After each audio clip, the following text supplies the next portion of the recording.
সম্প্রতি ঢাকাই ছবির জনপ্রিয় নায়ক সালমান শাহর স্ত্রী সামিরার সঙ্গে খল অভিনেতা ডনের একটি অন্তরঙ্গ ছবি ভাইরাল হয়।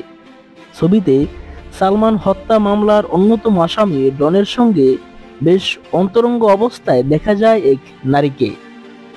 দিবস শব্দটি সালমানের মৃত্যুফাত এই শিরোনামে অপরাধ চক্র সাময়িকীতে বেশ কয়েক বছর আগে প্রতিবেদন করা হয়।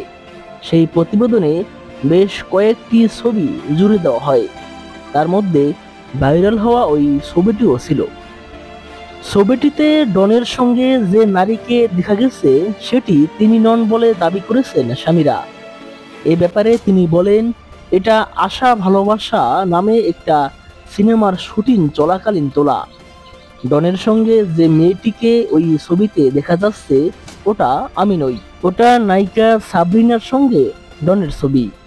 ওই ছবিটা সালমান ভেন্টিলেটরের ফাঁক দিয়ে তুলে ডনের সঙ্গে দুষ্টামি করেছিল।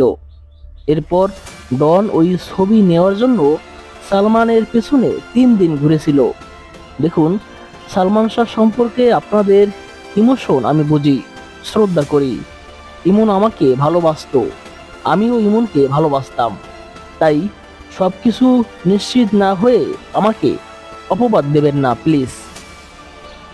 1996 সালের 6 ডিসেম্বর মৃত্যু হয় সালমানের।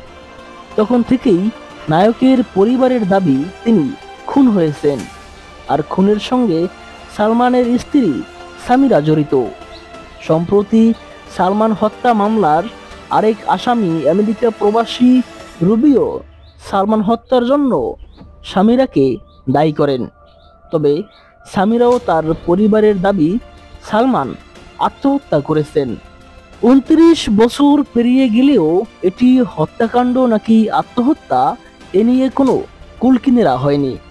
তবে জনসাধারণের দাবি একটাই, সালমান শাহর মৃত্যু রহস্য উন্মোচন করা হোক।